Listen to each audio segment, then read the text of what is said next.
and Andrew Furry. Coach John Watson and his team going through a little bit of a tough stretch with losses to Glendale Community College, 2 to Arizona Western College, and dropping game 1 of the doubleheader to Madison here by the count of 8-7. They are back on the field with right-hander Jonah Johnson on the mound, and Adam Perry break it down as Johnson goes to the hill and he faces a very tough Madison lineup. Yeah, the Madison lineup has been hitting the inside pitch very well today, and Jonah has a good arsenal to throw that off. He's got the fastball in the high 80s, right around 90. He's got the changeup and he's got the slider, so I would say a key for him today is utilize that slider, man, and the fastball is in for strike 1. And at the dish is Carson Shepard, followed by Gabe Rossler and Clayton Slack to get the Wolfpack going. And this Wolfpack team is a very good squad as they open their season right here in Arizona. This is a team that lost in the Division II Baseball World Championships last year in decisive Game 3 to Pearl River Community College 7-2. The squad is ranked number 2 in the Division II preseason polls. They're led by head coach Mike Davenport in his 19th season. The team begins its season, of course, right here in Arizona with a 9-day Grand Canyon trip, working their way around the valley and soaking it all in. And Johnson with a big bender, and that's the first out of the game. And Johnson sets the tone by eliminating the first batter of the Wolfpack and stepping in as Gabe Rossler. And no question, fellows, as this team is kind of persevering through this 4-game losing streak, look, you can tell by after the Game 1 loss, the energy, there was a lot of smiles, a lot of enthusiasm in this Coyotes dugout. Yeah, the Coyotes don't seem to be too deterred, even though they're on the 4-game losing streak. I mean, every game they come in with a clean mental slate, which is a very common characteristic of successful teams. And the Coyotes looking to get back in that win column here as Jonah starts him off hot with the first out. Jonah dribbler back to him. Throw is in time. There we go. Jonah Johnson with a little PFP action, and he does it cleanly. So 2 outs here in the top of the first. And Joe, to speak on like the team being happy, a good reason for that is a lot of the games this year have been lost in close games. So we're not playing bad baseball. That's something that tells us the scores. So we're looking to just inch our way back into games and come out on top. And 1-run differences are all it takes. No question, tight games, and along the way, when you battle through adversity, a team builds character. You learn eventually how to flip the switch, and you win those games down the stretch. And all of a sudden, when you get to the postseason and you, let's say you have to go on the road and play a higher seed if need be, you know how to win those games. And right now, this Coyotes team is building some character along the way. And of course, this Madison team coming in with big preseason aspirations, and this one is bounced to the left side, short, and the throw over, and that is going to do it. Jonah Johnson, 1, 2, 3. Great start for the Coyotes, but it looks like we have Joey Gentile down in a heap over towards the shortstop. He's playing third base for the Coyotes today, but looks like his day might be cut short. Hopefully he just rolled an ankle or something. And Adam, when you see something like that, he had a roll to his left, and maybe potentially, you don't want to speculate as he's being looked at right now, but possibly maybe could potentially have pulled a hamstring or maybe turned an ankle. Or something with the left arm, it looks like, Joe. Yeah. Maybe fell and landed weird, but trainer Lindsay out there to help Joey as he's down. Hopefully he'll be okay. Looked like he was ready to go all out for his pitcher Jonah there in the first inning, even though there was no sign of trouble yet. And yeah, Camden Blue made the play, but Joey Gentile was rolling over. So while they take a look at Joey Gentile, we'll take a short time out here, and hopefully he can get back up and remain in this ball game. Prayers for his family right now as the trainers are looking at injured Joey Gentile right now on the third base side. Now the good thing is he's being helped up, and that is a good thing. He's now walking it off, and you're right, it looks like it could be a left arm injury, right? Yeah, he's holding that left wrist, and his hand looks completely limp, which is not a good sign. But taking the mound for Madison College is sophomore pitcher Alex Hayes from Muskego, Wisconsin. And as we look at the Coyotes lineup, Cameron Plew, we don't know if Joey Gentile will be able to hit in that 2-hole. You got Tate Lewis in the 3rd hole, Ryan Hancock in the 5th slot, Matthew Diamato in the 6th hole. It's Roden, 7th, Devania, 8, Pittman, 9, George, and we'll see how the Coyotes fare against Alex Hayes, who is a pitcher Coach Davenport talked about as a young man. He's got good stuff, can really hit his spots, and he's coming out throwing some gas as Cameron Plew looks to jumpstart the Coyotes here in the first. And this one's lifted high, straight back, and Adam Perry, do you have your glove on? He does not. So I'm going to have to give that one an E1 right there. Understandably so. Because it's your job to protect the broadcast crew and most importantly the equipment, because we could be injured. Yeah. And Adam behind the dish, we know Andrew is taking his share of knocks from a pitcher or two. So he can handle it, but us soft guys behind the mic, we're kind of soft. This one lefted to the right side. Second baseman makes the grab and fighting a little bit of that sun, that Arizona sun. Of course, Madison making this trip to Arizona, and they're starting their season right here. I'm sure they're enjoying the weather out here for baseball. You know, coming from Wisconsin, this is how they're going to open up their season. And they get 9 days of this, you said, Joe? 9 days. Wow. 12 game trek. 12 games in 9 days? Wow. Good for Madison. Well, glad we could open it up for them. Sucks that we lost that first bout, but we're looking to answer back here. Yeah, man, clean slate. It's a new day for the Coyotes. Yeah. And on the bump, Alex Hayes posted a 4.09 ERA last season on 44 innings pitched, so quite an impressive resume from a true freshman. And coming into his sophomore season, I'm sure he's looking to establish a role of domination.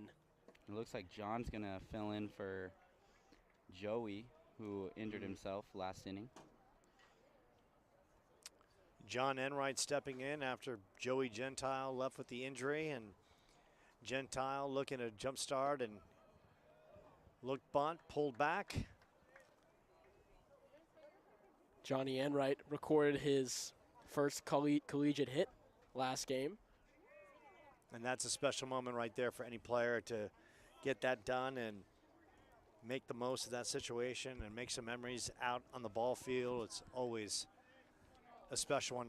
Unfortunately, the Coyotes lost that game 8-7, and Hayes continues to show some good movement, and he's working quickly on the mound, and Coach Davenport talked about that this is a young man that just likes to rock and fire, not waste a lot of time, and he's coming right at the Coyotes, and he brings it inside and just misses on the inside part of the plate. So in that first game, fellas, we saw a little bit of a slugfest. The Madison team built a 7-0 lead. The Coyotes fought back. Your impressions of what you saw in that first game? I would say that it really came down to timely hitting on both sides of the ball.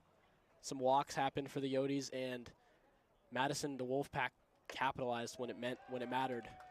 They posted a real crooked 5-run inning that kind of avalanched away from the Coyotes, and even though the Coyotes came back, they couldn't do enough, and Madison posted that last run in the 7th, and that's all she wrote. The Coyotes were unable to, recover in the bottom of the 7th, but it was a good pitching battle. Even though the stats might not show that, all pitchers were, around the zone pretty well, but those walks are hugely costly as that ball was drilled past the second baseman, fielded by the right fielder. Yeah, Tate Lewis. Tate Lewis continues his hot hitting coming into this day, hitting .414, and just a good piece of hitting, just stroking the ball the other way. So right off the bat, the Coyotes making some noise here in the first, and stepping in is Ryder Hancock with an opportunity to do some damage here in the first. And no question, the Coyotes are looking to get a split of this doubleheader, and Hancock stepping in, hitting .365 on the year, and seeing the ball well, putting the ball in play, and that's why he is where he is in that fourth slot with an opportunity here in the first as Alex Hayes, the lefty on the mound for the Wolfpack, trying to wiggle his way out of this with only one out. You got Cameron Plew to pop out, and next two batters aboard. First pitch to Hancock, and that is outside for ball one. You can see the catcher trying to frame that one. Not as good as Adam Furry would do it, but needless to say, it was a good attempt by the battery mate behind the plate. So quickly goes a 1-0 on Ryder with an opportunity here in the bottom of the first. Hayes looks the runner back, fires, and that one is blistered over the heart of the plate for strike one. So this Coyotes team is trying to get back on track. Good spirits, weather is beautiful, and of course, this Madison team is a good test. A team that has the preseason rankings, and this is as good as a team as the Coyotes will face, whether it be in conference or out of conference all year, and it just prepares them for, look, right around the corner, got Central Arizona on Saturday. Yeah. So, and we all know how good Central Arizona is every single year. So a team like Former Madison. national champs as well. Absolutely, a team that's got the preseason buzz, they've got the rings, they've got the cachet, and Madison brings that kind of depth as well. And Hancock waves right through it for the second out of the inning. And stepping in is D'Amato with an opportunity. Matthew, number 25, the freshman out of Desert Ridge, hasn't gotten too much action so far this season, but when his name has been called, he steps up to the occasion as he fouls this one way over the visiting dugout. Yeah, D'Amato putting up some decent numbers, hitting .385, and look, for a freshman who's seeing limited time, I mean, it's all about making the most of your opportunities, Adam and Andrew. You guys know this. And look, when your number's called, you got to step in and be ready to go. You can't complain about limited reps or this or that. You just got to deliver. Bottom line in life, not just baseball. When you get your opportunity, you got to get in and shine. Absolutely. Hayes throws a nice bender right there and almost got away. Pitcher having to show off the athleticism there.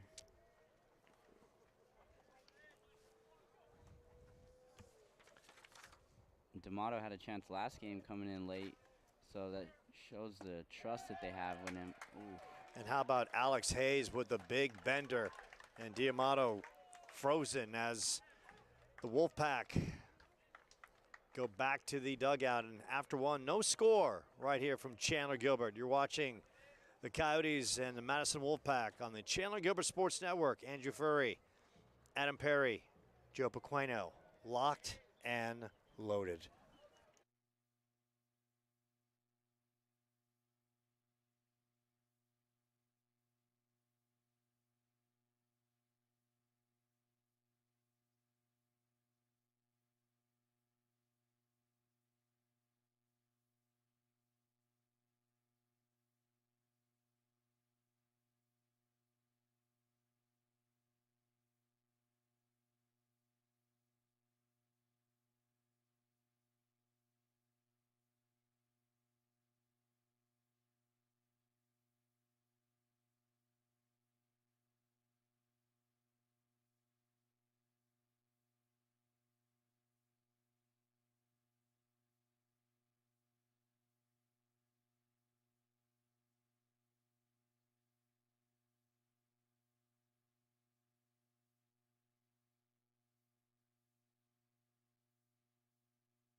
And we go to the top of the second. Jonah Johnson on the hill, scoreless first. Stepping in for the Wolfpack is number 5. That's Ryan Santee. Ready to take his hacks, and talking to Coach Davenport about this team. He only returns 2 faces from last year's squad. The whole team rebuilt. Wow. So this is a team that, fresh off almost winning the D2 finals last year, and now they're totally rebuilt. But when you're a team like Madison, fellas, you guys have played on elite teams. It's not about the new faces coming in. It's about reloading, and the expectations always remain high. Yeah, you got to bring in people that can fill the shoes of those that were before them. And I'm sure Madison put a lot of effort into their recruiting this year to fill the shoes of the players from last year. And how about Jonah Johnson just firing some big-time gas, and that's a great start to this second inning. And stepping in is the catcher, Will Johannes. So far, Johnson in control. And Adam, give us kind of a breakdown of Jonah Johnson in his repertoire. Yeah, so Jonah, once again, he's got the fastball with a little bit of life on it. And he's got the changeup, and he's got the curveball. I'm sorry, not a curveball, the slider. So, I mean, the slider is definitely a pitch he needs to utilize more, especially in a bout like today where the other team has been so fastball dominant in terms of their hitting approach. He also has a curveball that, can fall off the face of the earth. So that's really his 1-2 punch is his fastball and curveball. But seeing him mix in the slider today would be nice. And he misses the fastball for potential strike 3. So Jonah Johnson coming out and setting the tone with a scoreless first. Already a 1 out here in the second. Johannes, the 1-2 pitch. And this one bounced up the middle. Ranging to his right and throwing over. And that is a quality play by the second baseman, Devin DeVera, doing the nice job, ranging to his right and coming up with the second out of the inning. Now stepping in the third spot of the inning, the DH for the Wolfpack. That's Peyton Frenner, and one of numerous faces coming into this Wolfpack squad this year. And Madison traveled well. They've got a slew of parents, they got a slew of fans here, and no question they want to beat that tough weather back in the East Coast. And here they are, warming up and playing some baseball and getting after it. Jonah Johnson, wheeling and dealing, comes with a high bender that misses.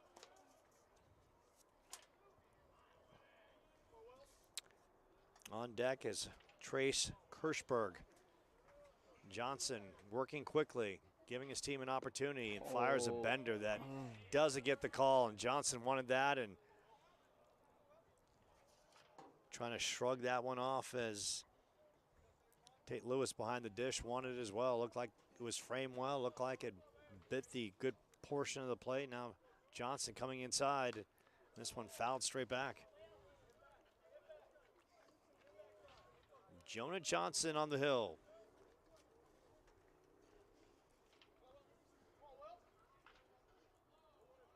John Wright, Enright that is, replacing Joey Gentile at shortstop, and this one is scorched down the third base line.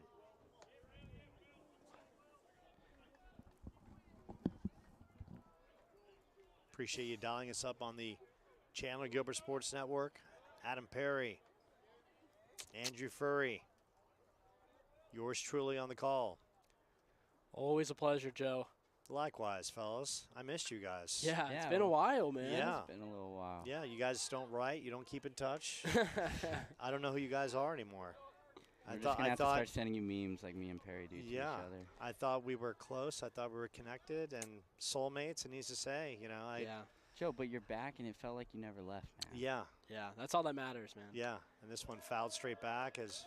Good battle here. Yeah, Jonah Johnson firing it, and Will Johannes at the plate, giving a really good battle. He's a big kid. Is he a freshman? Yeah, 6'3", freshman, 215-pounder. Oh, my God. And he looks every bit of that 215. Big frame on this kid. Johannes at the dish. And this one fouled straight back. There's that breaker, that curveball from Jonah Johnson, but Will saw that it was left a little bit high in the zone and put a good swing on it. Stayed alive. On deck is Peyton Frainer. Johnson and throws the gas right by Johannes for his second strikeout of the inning, and that is going to do it for the Wolfpack. And here come the Coyotes looking to get on the scoreboard here in the home half of the second inning.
And we go to the bottom of the second with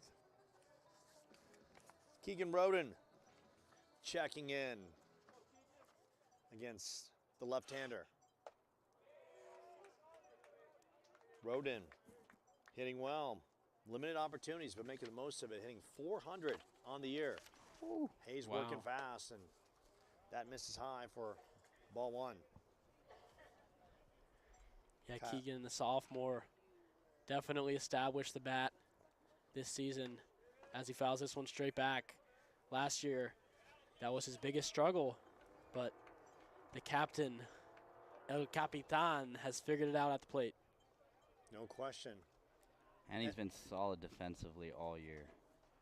So they both go hand in hand. He's showing off the tools. Hayes, 1-2 pitch. That misses low for ball 2. And like the captain, we all have a little captain in us. Yeah. So, needs to say, we always root for the captain. Keegan Roden at the dish on 2-2 count. Just muscles that one off toward the Wolfpack dugout to stay alive. Wolfpack playing straight away. They won the first game 8-7, picking up a run in the 7th inning, holding on in the bottom half, and Roden lays off a tough pitch and it goes full. On deck is Devin DeVera, who made a nice play in the top half of the inning. And Alex Hayes blisters a fastball on the inside part of the plate, and Roden ids down. And DeVera checking in. DeVera, a sophomore, looking for his first base hit of the year.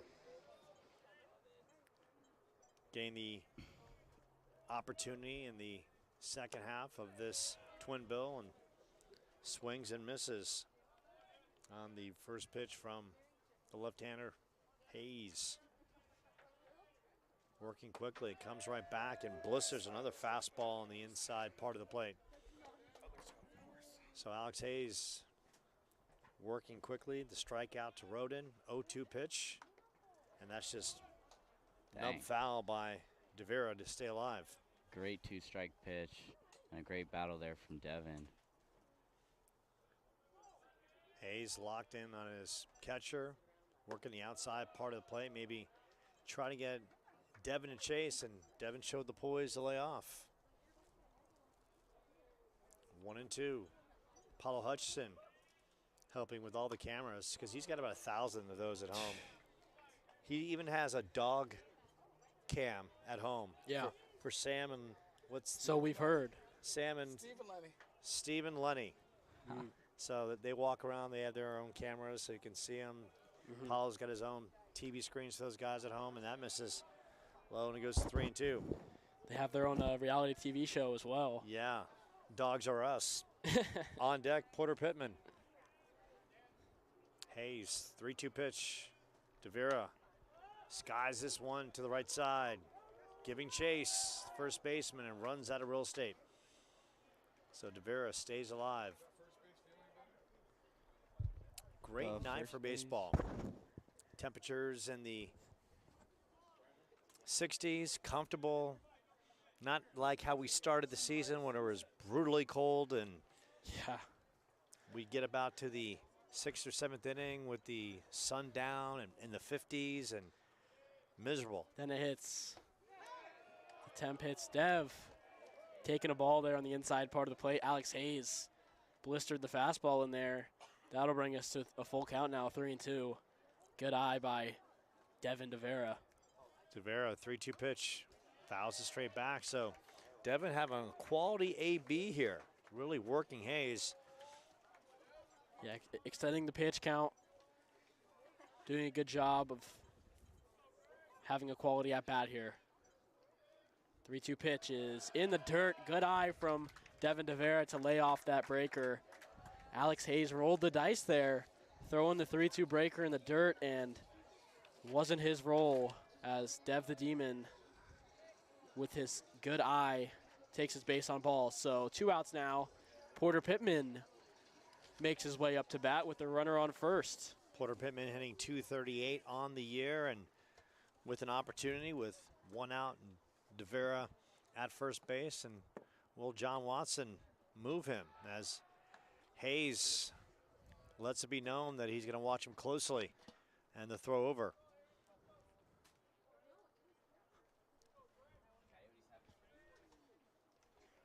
Coyotes haven't faced too many lefties this season, so definitely could change the dynamic of the run game. Devin takes off. Good throw from the catcher behind the plate. That was a bang-bang play. Devin just out as the ball had beaten him there. Yeah, great throw by the catcher, Will Johannes, who shows the arsenal behind the dish, and DeVera just couldn't get the hand down in time to beat the throw. So we've got 2 outs now, and Pittman looking to continue this and waves at a inside breaker. He's got 2 strikes, and Pittman having to do some 2-strike damage here with none on here in the second and 2 outs. Hayes locked in on Johannes. The pitch. Try to get Pittman a chase. Lays off of it. And we appreciate all the feedback here on the Chandler-Gilbert Sports Network. People leaving their messages and good cheer. And we're going to plug this right now. It might not happen tonight as Pittman strikes out, and that's going to do it. So I'm going to tease something. That's what we call in the business. We're going to tease something, and we're going to have that exactly what we're going to have for you coming up in future telecasts as the Wolfpack come ready to hit here in the third.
And we go to the top of the third with Jonah Johnson on the hill.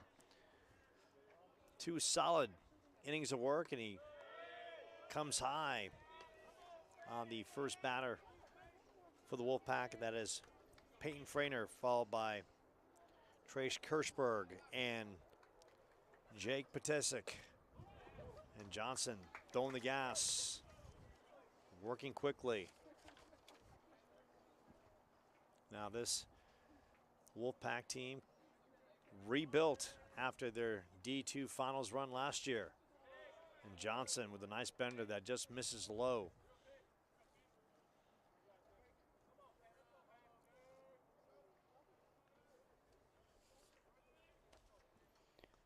Johnson working quickly and misses on the outside part of the plate, but barely. Good spot there from Johnson. Definitely showing that he's a competitive pitcher, throwing some competitive pitches. You don't want to make them too good for the hitters that proved that they could definitely swing it last game. And busts a fastball right over the plate. Johnson so far in control of his stuff, in control of his movement. Coming into this one. Gets the strike 3. Outside fastball blistered it, and the batter had no answer. The bat didn't even leave his shoulder. So Jonah Johnson doing a phenomenal job here so far today. And, you know, I would say his success has come from the fact that he's not leaving anything inside. So he learned from last game. He's been locating well, and he only goes inside when he sees it necessary as he blisters the outside corner yet again right there. And Johnson looking for his first win of the season, 0-2, ERA 5, and maybe it's one of those things along the way, Adam. Andrew, you kind of talk about, you know, a young guy goes on the mound, loses a couple games, kind of reflects, looks at tape, and says, you know, maybe I could just switch some things up here and there, and he's coming out in control of the zone. This one lifted to right field, deep. Ryder Hancock going Canada's back. And finest. Ryder on the storm, drop steps like a champ and hauls it in right before the warning track, and that is some quality outfield work. Oh, yeah, he was calm and composed that whole time. He had to go a long way for that fly ball, but he was able to time it up perfectly, get underneath it, find the track, and he had no problems there. Yeah, Ryder Hancock, after every game, he takes a couple laps around the field for some cardio, so I'm sure he knows his stride very well, and it looked like it right there. He timed that ball perfectly and was right under it when it mattered. So Jonah Johnson doing well here in the top of the third. Jake Potasic stepping in, 1-0 count from Jonah Johnson, and that misses high, goes to 2-0. And of course, after tonight, fellas, get Friday off, kind of regroup. Team will practice most likely, and then Central Arizona comes to town. After, needs to say, you travel to Central Arizona tomorrow. Yes. And then you come back here on Saturday. So I know you take each game as its own entity, but has there been some talk about Central Arizona or at some point in the season that matchup? Yes, absolutely. At practice, we'll talk about it, you know, and we did the same thing with Madison beforehand. We like to prepare for the games coming up ahead at the beginning of each week, and we just like to look into like the analytics of it, just prepare ourselves at practice, because we do get a couple days to practice before we start games every week, and that's exactly what we did this week. Our mindset going into it is clean up the little things, try to be a lot better, as that ball is going to be driven up the middle. Base hit. Porter Pittman overran that one and slid. So that ball gets by him, and just like that, number 3, Potasic will take an extra bag. He'll end up on second. Ryder Hancock got that ball in. But Jonah Johnson now looking to recover. Yeah, you hate to see that give up a single, then the miscue by Porter Pittman in the outfield, and all of a sudden it's the Wolfpack making some noise here in the top of the third with Carson Shepard stepping in, struck out his first time up, and now we'll see how Jonah Johnson responds with some adversity here in the third inning. Good stop there from Tate. Keeping that runner at second, making it to where Madison does have to get a hit in order for that run to score, much rather than an easy ground ball if he was standing on third base this next pitch. Johnson, high and tight, misses, and it goes to 2-0 on Carson Shepard. Gabe Rossler on deck, one of the returners, all-conference player from the squad from last year. 2-0 count to Shepard. And that fires the outside part of the plate, goes to 2-1. So Jonah Johnson trying to wiggle his way out of this after the 2-out single by Jake Potasic and the error by Porter Pittman. 2-1 pitch. Bender, a beauty. Goes Jonah to 2-2. has such good shape on each of his pitches. I've loved catching his pens and then catching for him in game this past fall. You can really see the elite level that he's bringing to the team, even though he's a freshman. Big 2-2 pitch from Johnson. Comes back with the bender, and give credit to Carson Shepard for tapping that one foul to stay alive. Yeah, good job by the Madison College left fielder, and it's something that we've been seeing all day from both teams. You know, a stubbornness to go away, and you know it's definitely been running up both sides pitchers' pitch counts, which is why you know we've seen quite a handful of pitchers today. And that one goes high, goes to 3-2. So Adam, in this situation, runner at second, 3-2 count. Jonah Johnson, what do you expect from him here on a a potential out pitch. Yeah, just missed with the fastball there, and I wouldn't be surprised if he doubled up with it. You know, that's been very effective for him today, but he goes to the breaker, and that ball was kind of hung, and it's driven hard into the left center gap. Porter Pittman chasing it down. And Carson Shepard on his giddy-up. He's going to third base, and Shepard sliding in. And the Wolfpack strike first with the 2-out triple by Carson Shepard. And the Wolfpack growling with a 1-0 lead. And you kind of talk about that bender being hung up, and Carson Shepard was all over it. Plenty of real estate out there, and outfielders had to track it down, and Shepard motored. Saw the outfielders were still at the fence with the ball, turned second, big turn, and put the Jets on and worked his way to the third base.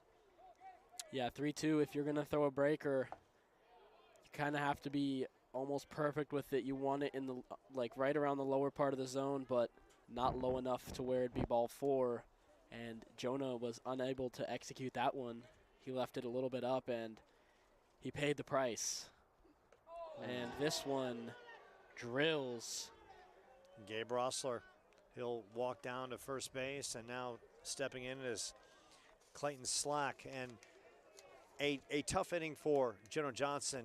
He cruised through the first 2 batters, and then Potasic hit the 2-out single, the misplay by Porter Pittman, and then Carson Shepard with the triple left center, and now the hit batter by Gabe Rossler. And Clayton Slack stepping in.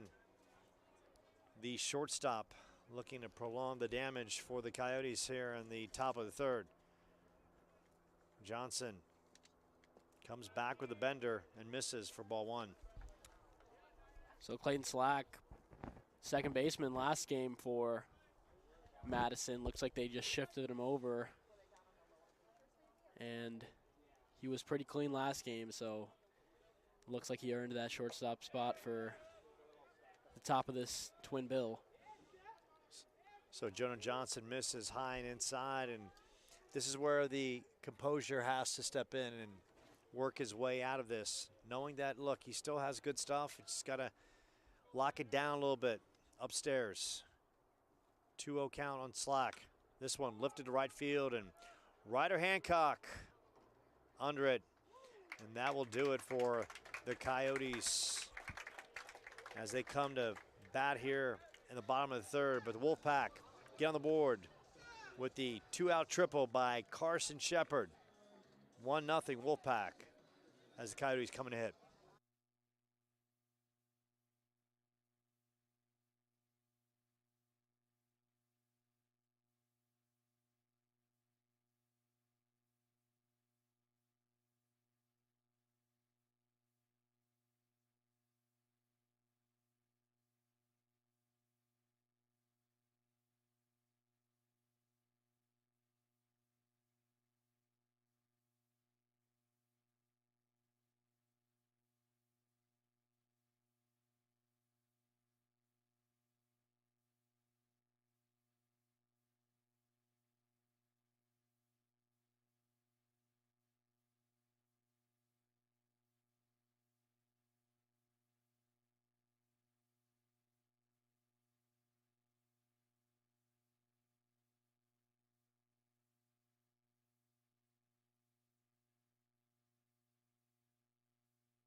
And we go to the bottom of the third with the Coyotes trailing 1-0, and stepping in, Justin George with an opportunity to face Alex Hayes, the lefty, who threw 2 innings, throwing a nice game, combining a nice fastball with a good bender to keep the Coyotes off balance. And George takes a first pitch strike to start his at bat.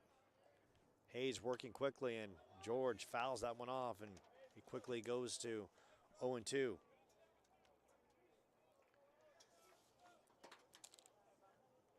George stepping in, hitting .286.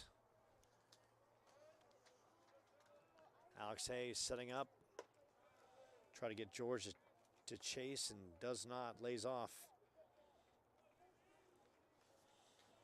1-2 count. Hayes moving quickly and misses on the outside part of the plate. Wolfpack playing George straight away. Wolfpack making their way here, starting their season from the Wisconsin area, and that one is scorched up the middle, and Justin George doing things for the Coyotes in the home half of the third. JG. Yes, sir. Yeah, he swung it extremely well in the fall, and he started off the season hot and didn't really get many opportunities, but you see there, with the opportunity he's gotten, he just drives one right back where it came from, and he gets away with a base hit to start off the Yotes here. Very nice work by Justin George. Stepping in is Cameron Plew, who popped a second his first time up. Plew showing bunt, lays down a beauty, chasing Hayes, and Hayes falls down, and give credit where credit is due as Cameron Plew gets the infield single on the beautiful small ball play. Yes, great sir. execution. Mr. Green Jacket, last season he led the team in hits, and then there you go. You see why he's able to do it small ball and with the long ball that we've seen in the past. So Cameron Plew showing off the arsenal. And checking in is John Enright. Johnny boy. Who's stepping in for Joey Gentile, who left with an injury in the top of the first. Walked his first time up, and he's going to lay one down. Wow. That's another great bunt. What a beauty by John Enright. And Enright is... He's going to be ruled out, and the field umpire is going to hear that one from John Watson. He's going out to talk to him right now. And, yeah, John Enright was safe. He beat the throw on that one, but nevertheless, he's ruled out. And, man, that was a beautiful little push bunt. He got the job done. Either way, you know, Camden Plew moves over to second, and Justin George moves over to third. So he makes the job that much easier for Tate the Tank Lewis. And make no mistake, when John Watson comes out, this is not just about questioning the call. This is about firing up the guys in that dugout. Absolutely. You've lost 4 in a row, Love he's sending a message to the team like, look, I'm fighting out here. You guys got to fight. You got to want this. And we're sending a message that nothing is going to be easy for the Wolfpack. They're not going to come into our house and sleepwalk past us and get a twin bill sweep. And John Watson is setting the tone. And look, Enright did his job. Great sacrifice. And now it's Tate Lewis up at the dish, who's coming into this day hitting over 400, seeing the ball well with an opportunity to give the Coyotes the lead. That's exactly why we call him Tate the Tank. You know, we saw it in his last time up. He hit a ball extremely hard over to second base. Depending on where the second baseman's playing, that's an out. But he hit it so hard that it was hard to handle. And you could tell just with the ferociousness in that swing that he is looking to fire up the Yote dugout, just as Coach Watson has. Yeah, I asked Tate before the game, you know, what can you give us today, man? And he said, you know, we'll start at a double. And can't promise anything too big as he grounds this one back into the Yote dugout. And you can hear the Yotes howling a little bit. Yeah. They are fired up exactly like you said, Joe. Runners in scoring position, that'll get any team fired up. But the Coyotes, that's been the story of their season, and we love to capitalize. Coyotes trailing by 1, and Lewis lays off, and that bench is fired up. Look, they don't want to leave this park and get swept by a team that has come to Arizona opening its season and taking 2. And this Coyotes team, with a team batting average of .313, which leads the conference, and now Tate Lewis looks to build on that. And Lewis showing the great poise, lays off, and it goes to 2-2. And on deck is Ryder Hancock, who has been awfully busy out in right field with an opportunity as he's swinging the stick on the on-deck circle. Tate Lewis, 2-2 count as Alex Hayes looking in on Will Johannes. 2-2 pitch. And Tate Lewis rifles one down the third base line, and that is fouled, no question. It is where it's pitched, man. That's on the inner half, and Tate just showing that he's got extremely great barrel control. Tantalizing Tate. I'd like you to know he was safe on that play. Yep. Our replay showed that John We went to New York. Yep. As gets Tate swinging on that one, and Will Johannes behind the plate makes a throw over to first. So Tate Lewis is retired for the second out of the inning, and Ryder Hancock stepping in now with 2 outs and runners at second and third. And we did get the call from New York that yes, John Enright was safe on the bunt. So needs to say, unfortunately, we don't have instant replay here. Yep. On the JUCO level. If we did, Enright would be there. And needs to say, Coyotes need some clutch contact here with a couple outs in the bottom of the third. And Ryder's got great speed, so he puts one on the ground. He's got the speed to potentially beat it out. And give credit to Alex Hayes on the mound. Put a couple runners on, and now he's locked it down, looking to escape this one.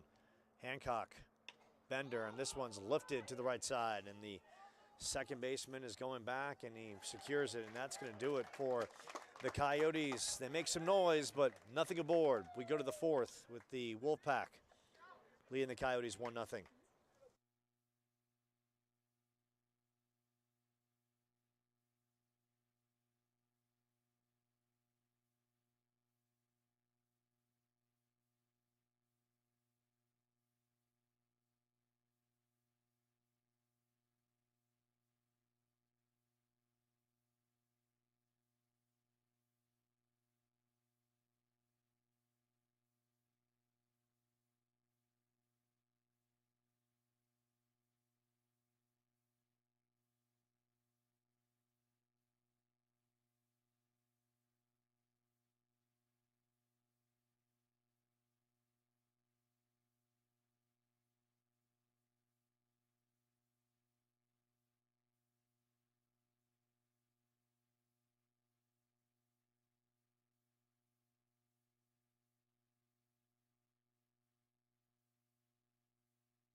And we go to the top of the fourth. Grant Ross checking in at the dish, followed by Ryan Santee and Will Johannes.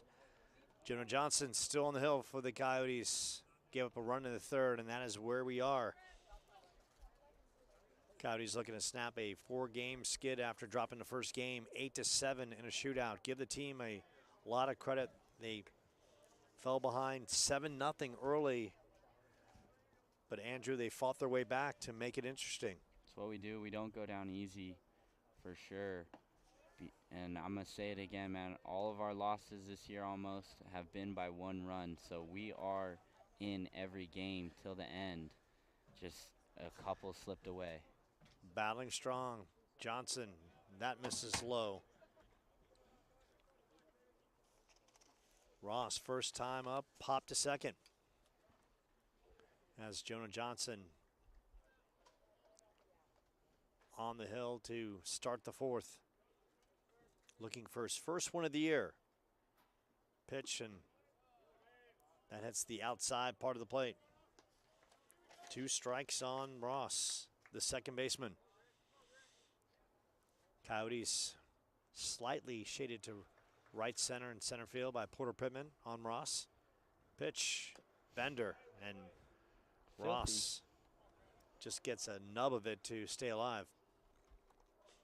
You know, and a quick tip of the hat to Grant Ross. I mean, the kid's a utility player. He was the DH last game, and then he came in to pitch, and now I believe he's over at second base, so the kid can do it all. Yeah, it's funny you say that because I talked to Coach Davenport. He closed out the first game, and Yeah. Davenport just talked about that this kid wants to be in the big position. He wants to be in the limelight when the game's on the line. And, you know, when you got players like that, Yeah. look, you can put them anywhere because they want to play. And Yeah. they're gamers, and they're not afraid. And look, part of this game is to be fearless. And Yeah. Grant Ross at the dish, he is a fearless kind of player. Yeah, a great competitor as he battles to stay alive yet again. The story of the day, man. Hitters have been very stubborn to put away. So 2-2 the count. As Jonah Johnson looks for the payoff pitch on the way, and that fastball is going to be just low. Yeah, 3-2 count now on Ross, who's really having a quality AB, and Jonah Johnson trying to get this fourth inning started in the right direction. 3-2 pitch, and this one lifted to center. Porter Pittman going over and secures that for the first out of the inning, but Grant Ross really gave Jonah a battle right there. But good work by Jonah to lock it down and getting the first out here in the fourth. Stepping in is Ryan Santee, who struck out his first time up. And look, as we head to the fourth, Jonah Johnson has had a strong game, you know, just gave up that 2-out single last inning and then the triple by Shepard. Other than that, he's been in control and did a nice job of locking it down after getting into that melee in the top of the third. Giving his team an opportunity, that's all you can want. Ask for, yeah. Coyotes with an ERA of 3.70 coming into this one, into this day.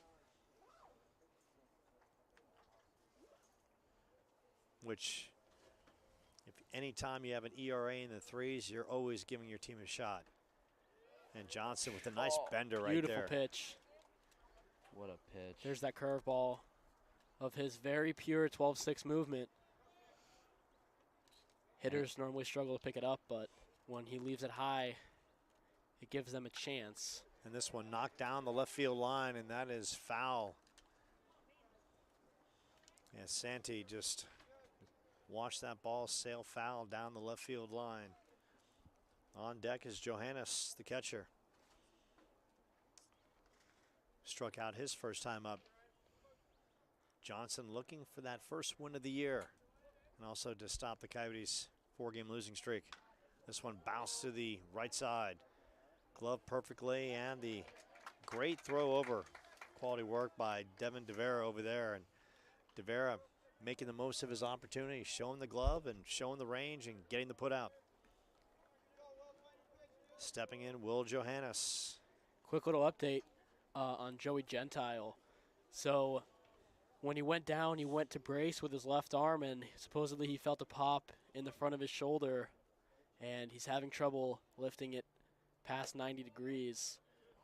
So not a good situation for Joey Gentile, but you know, we do call him Gangster Joe for a reason, so I'm sure he'll pull it out, hopefully get better. Hopefully maybe he just dislocated something and it popped back into place real quick, but who knows? Could be some torn ligaments up in there. Yeah, you hate so to wishing the best for Joey. Yeah, you hate to speculate about something like that for a young man right in the middle of the season too. A very tough injury on a routine kind of infield play, but that's the game. Whether it be baseball or any sport, just the wrong movement. You have that such quick reflex twitch, and then all of a sudden something gives out at just the wrong time. Yeah. And we wish Joey Enright a speedy recovery. Yeah, so, you know, luckily it wasn't his throwing arm, so not the worst possible situation for him, but still definitely nothing good. So Jonah Johnson looking to come up big with another defensive statement here. The 3-2 swung at and fouled.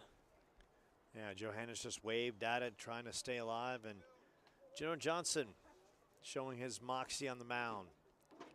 Gave up a 2-out run in the third, and now coming back pretty much in the same situation. 2 quick outs and looking to retire Johannes here to end the fourth.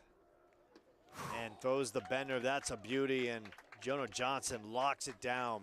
No runs, no hits, none left on for the Wolfpack. Coyotes coming to the dish in the home half of the fourth.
And stepping into the dish for the Coyotes is Matthew D'Amato, struck out his first time up. Alex Hayes wheeling and dealing, the lefty for the Wolfpack. Looking to lead Madison to the sweep, and the bunt attempt is gobbled up by the first baseman. Good thoughts by D'Amato, just a little bit too much up that first base line, and first baseman Ryan Santee grabbed it and immediately applied the tag, and now stepping in is Keegan Roden, who struck out his first time up. Keegan Roden, though, batting right around 400, has, really established himself in this lineup. And there he goes again. Beautiful base knock on the first pitch of the at-bat over the second baseman's head. And he got a good piece of that one. So some textbook hitting from Keegan Roden will now bring up Devin the Demon DeVera. DeVera walked his first time up, was caught stealing on a great throw by Johannesson.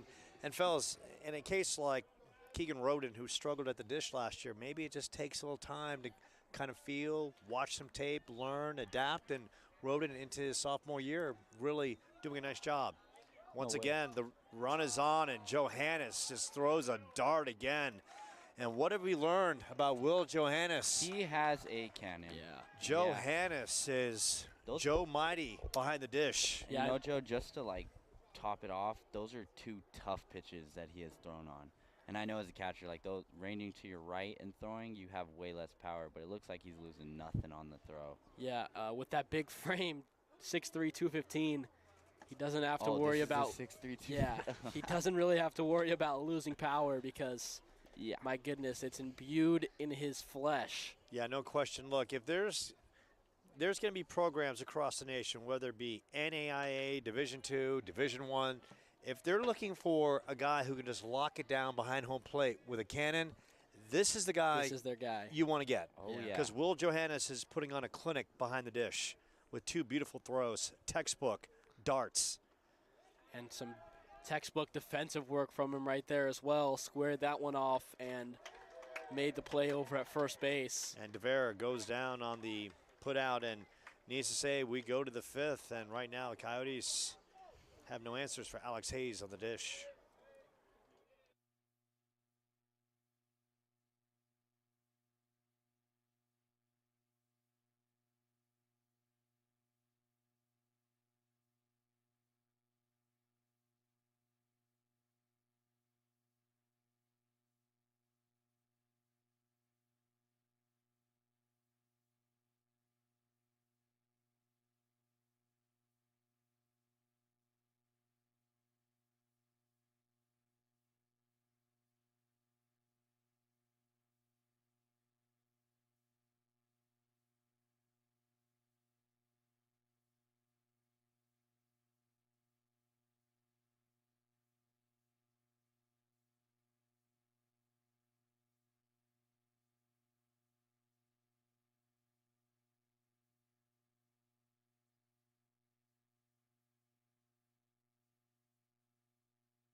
And we go to the top of the fifth with the Wolfpack leading 1-0, and stepping in is Payne Frainer, followed by Trace Kirschberg and Jake Potasic.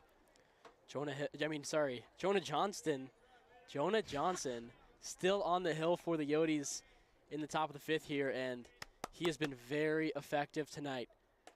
And that right there is the reason why, able to control which side of the plate he's throwing to, and it's been outside for the entire night because, he made adjustments. He learned what they were successful with last game, and that was hitting the inside pitch. And he's just been living on the outside part of the plate. Madison is having a very tough time adjusting.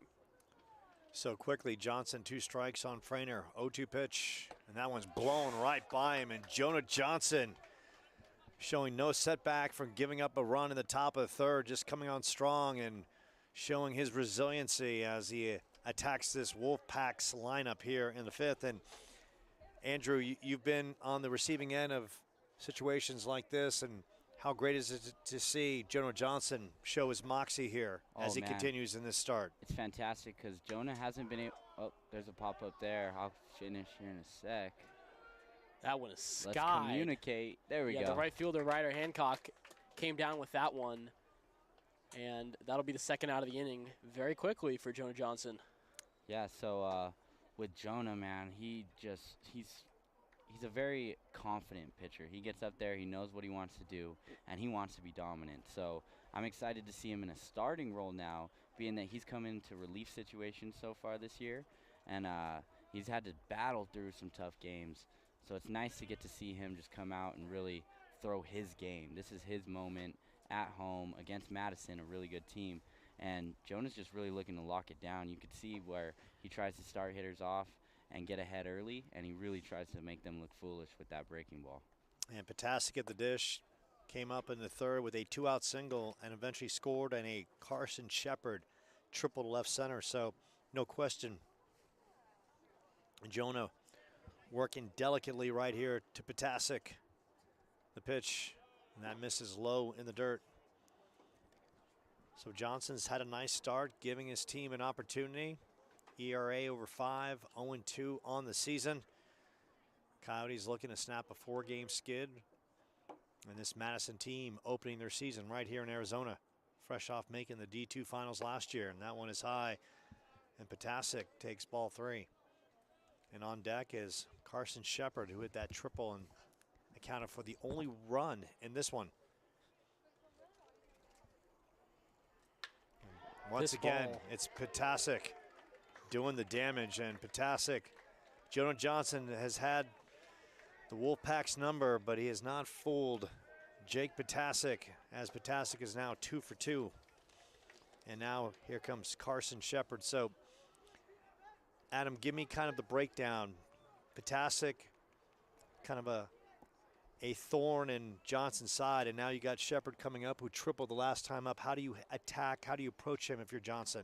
Yeah, you know, every once in a while when you're having a good outing, there will be a few stubborn players that just stand out from the rest of the team. And for Jonah Johnson, he's got to learn how to pitch to each of these guys individually. So maybe the outside part of the plate might not be the answer for these two. So for Jonah, just, you know, learning how to pitch right here to number 25, Carson Shepard, and making an adjustment quickly. Oh, yeah, I got a swing on that. Come on. Yeah.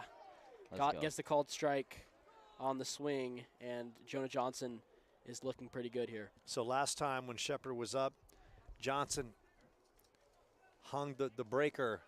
So with 2 strikes, wasn't it? Yeah. With 2 strikes. So kind of in the same situation right now as he checks Potasic over at first base. 0-2 pitch to Shepard. This time comes with a fastball and tries to get Shepard to chase, and shows his poise at the dish, and it goes to 1-2. So 1-2 count, fellas. If you're a battery mate, what are we looking for here? 1-2. I'm still sitting off speed on the outer half, but I'm looking to fight off any fastballs. And it's Shepard going the other way in a hit and run situation. That ball mishandled, and here comes Potasic. Potasic coming around third, and he will score, and Carson Shepard does it yet again. A thorn, and Jonah Johnson's side and the Wolfpack go up 2-0. And we talked about location, fellas, and being in the right spot. And Andrew, you thought the pitch would be in the outer part of the plate, and it was. And Adam, just the ball hung. And give credit where credit is due, as Shepard took it to right center. Yeah, he definitely had a good approach there. You know, we preached the approach, and it looks like he had it, because he did exactly what he needed to with that pitch. And Jonah really only having trouble against 2 hitters tonight that are beating him. Other than that, he's throwing a great game. Gabe Rossler at the dish, and that one gets away, and going to third base is Shepard, as Roden make that. Tate Lewis has to track it down. Jonah's going to ask for a new ball here. Just maybe a reset. Seems like the turf. Yeah. Well, maybe when it bounced off the brick. Backstop, yeah. And maybe sometimes you just need a fresh ball just to clear the mindset a little bit, right? It's like, get rid of this one. Don't want to see it anymore. Yep. Bad ball. Bad ball. Yeah. Jonah Johnson fires this one, scorched. One hopper, great play. Oh, Johnny. John Enright, the one hopper. Could have ate up most shortstops, and John Enright makes it look simple. But the Wolfpack put another on the board. Carson Shepard coming up yet again in the clutch. We go to the bottom of the 5th with the Wolfpack up 2-0.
Bottom of the 5th.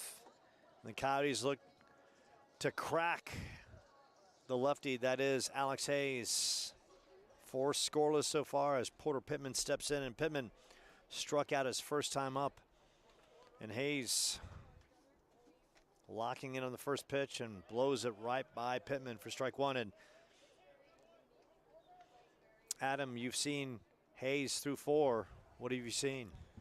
I mean, that fastball of his, he's really been able to command it well, and it's just been super successful against the Yodi lineup, and he flashes the changeup there as well. You know, he's sporting a nice mix of pitches.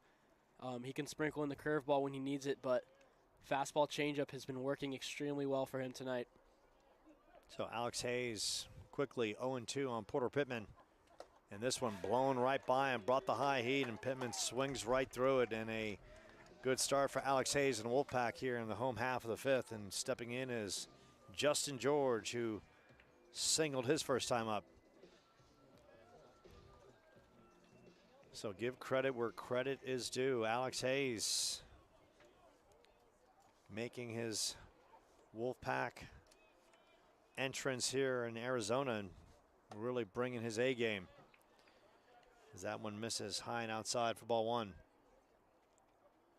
And make no mistake, for people that are not familiar with Madison College, this is a squad that lost in the Division II finals last year in a decisive 3rd game. So this is a team that we're talking about, one of the best programs in the nation, led by one of the best coaches, and Mike Davenport, one of the best people as well, and Coach Davenport.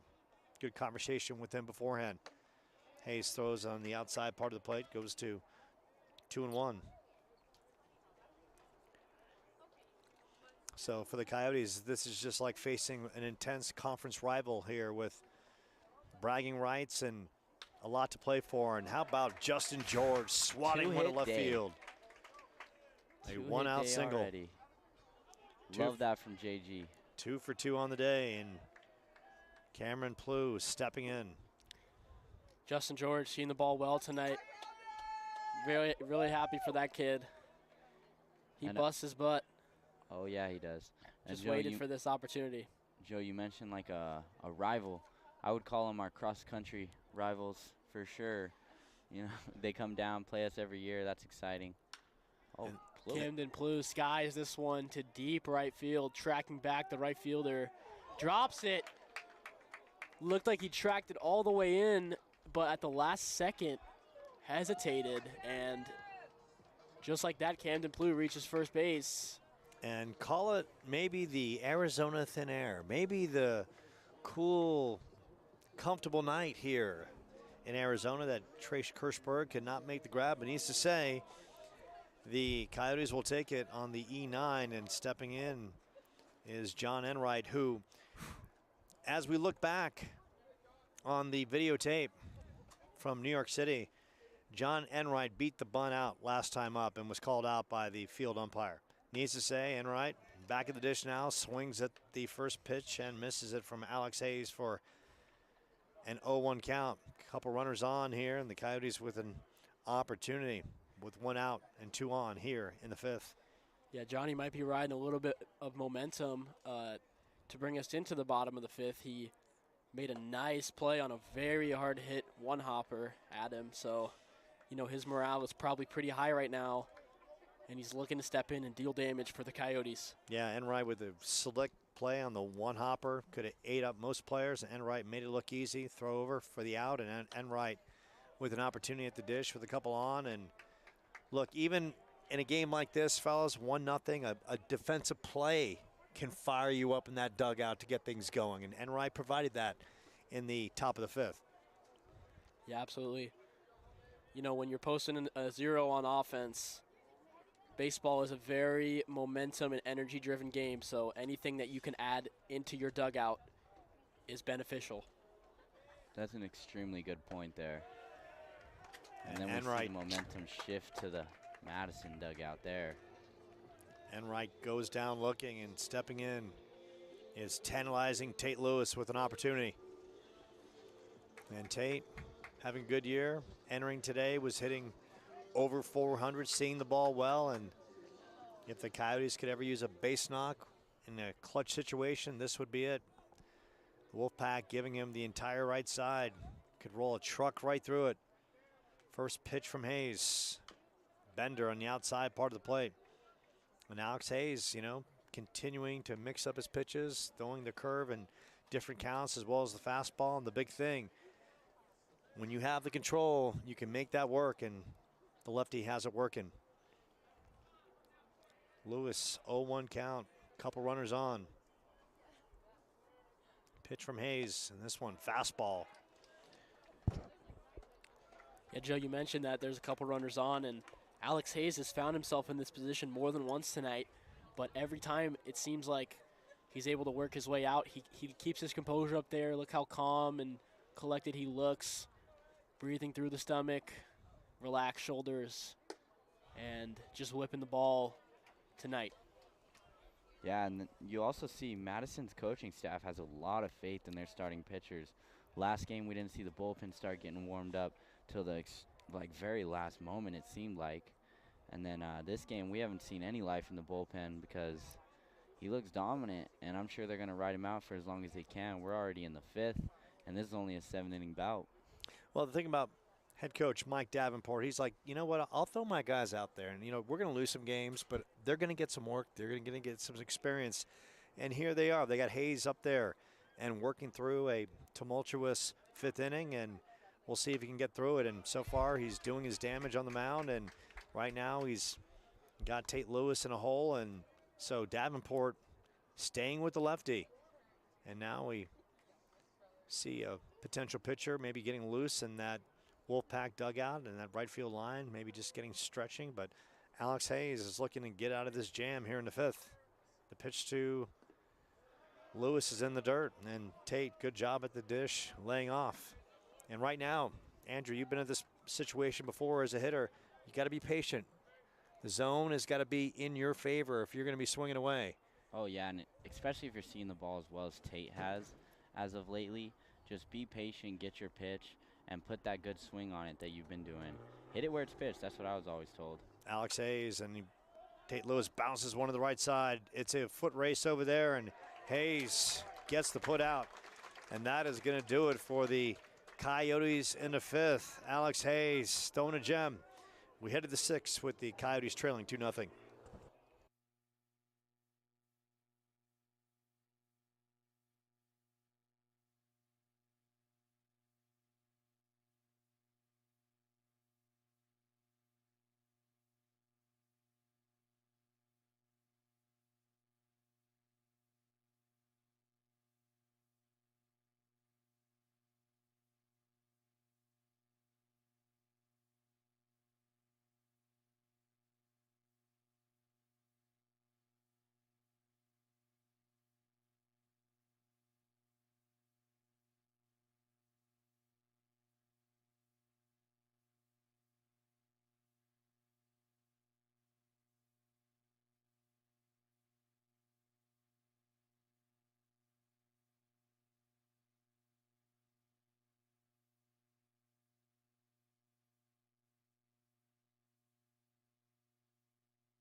We go to the 6th with Jonah Johnson on the hill. And stepping in for the Wolfpack is Clayton Slack. Bounces this one to the left side. Enright deep in the hole. Throws over and what a play by Johnny Jewell. Johnny Jewell, right side, glove and meat tender, and the throw over. And Enright showing the leather like a champ for the first out here in the top of the 6th. That And was you phenomenal. talk about big plays. How about Paulo Hutchison, man? Coming up big time here in the broadcasting booth. Brought us 2 big Brooklyn V's pizzas. We tip our caps to you, Paulo Hutchison. Yeah. Johnny Enright and Paulo Hutchison with the Geico plays of the night. And checking in is Grant Ross. Popped to second and popped to center. With Jonah Johnson still on the hill. And yes, the pizza is simply fantastic. We were all gobbling it right between the innings. And we talked about the tease earlier. What was I going to tease? So Yes. usually there's a 7th inning stretch. So this Saturday night, when Central Arizona comes to town, we're going to break out the 7th inning dance cam. Oh, man. I think I have one of those glitter lights from the 70s. Yeah. We're going to get it up. Disco lights, ball, yeah. And we're going to all Have get a our little, dance yeah, on. no, absolutely. We're going to get some kicking music as this one is lifted to center. Good base knock by Grant Ross. Adam, you touched on it, talking about his versatility. How good of a this guy is. He's a ball player. Yeah. You just put him anywhere, he's going to flat out just go out and do it. And Yeah. Grant Ross with a 1-out single here with the 6th, and stepping in as Ryan Santee struck out and grounded out to second base. There's Jonah Johnson trying to work his magic here in the 6th inning, keep the Coyotes close. Ross Big lead there. almost on the grass, and that misses inside, and Ross will stroll down to second base. And Coach Davenport's got to be a little leery with Ross because he's a baller. He wants to go out there and give 150%, but he's also, he comes to that bullpen and did a nice job in the first game and really locked it down. Now John Watson's going to step out. He's going to the pen. We'll have a pitching change and keep it right here on the Coyotes Sports Network with the Yotes trailing 2-0 to the Wolfpack.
Trevor Young in relief of Jonah Johnson with Grant Ross at second base. 1 out here in the 6th, and Ryan Santee stepping in.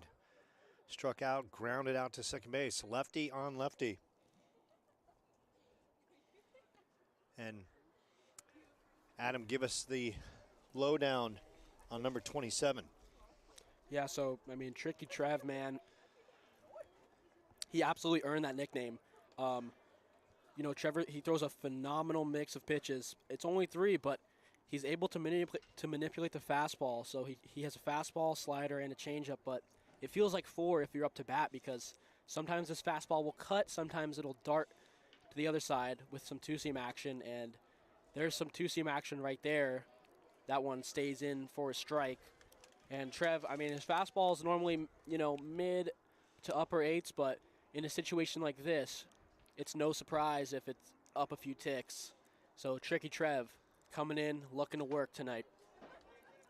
And he's got 2 strikes on Santee, and Jonah Johnson, solid outing.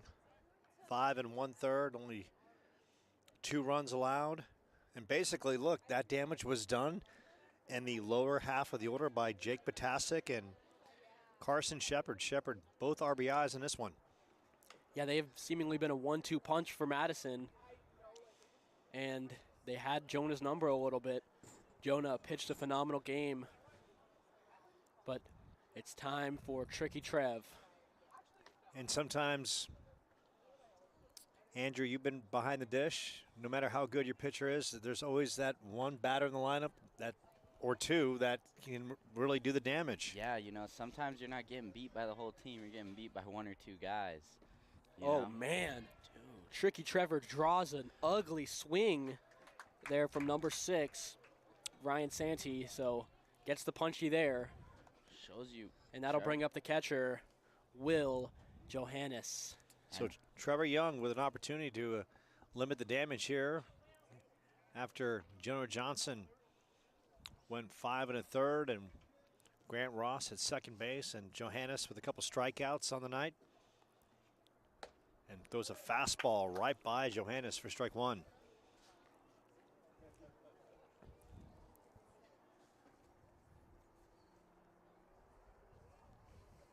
And this catcher's played a great game defensively, as we've seen.